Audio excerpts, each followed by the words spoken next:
আউলিয়া হেউলিপুর 24 পরগনার দিঘি।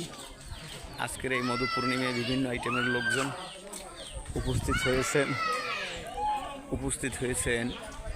আজকের এই দেখেন দিঘির দিকে তাকাইয়া আল্লাহ, এক রাতের ভিতরে 360 গম্বুজের এক মসজিদ আবির্ভাব করেছিলেন খানে আজম খান জাহান।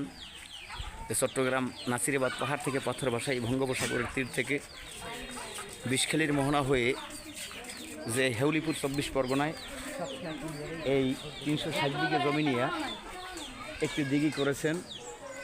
সুবহান আল্লাহ। এই দিঘির এপার থেকে ওপার পর্যন্ত আজও পর্যন্ত কোনো মানুষ দেখে নাই যে একটা পাখি আরুভাবে পাড়ি দিয়ে উড়ল দিয়ে যেতে।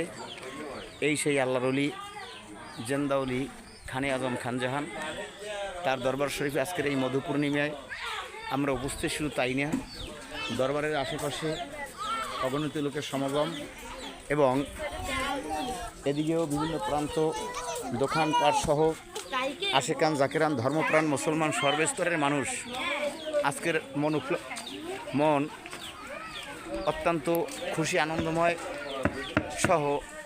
এবং উপস্থিত আমাদের আনোয়ার ভাই, সে আজকে এই দেখেন আল্লাহর ওলির দরবারে যথেষ্ট সালাম দিয়েছেন।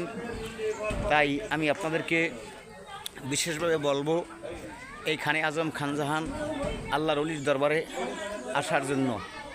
আসসালামু আলাইকুম ওয়া রাহমাতুল্লাহি ওয়া বারাকাতুহু।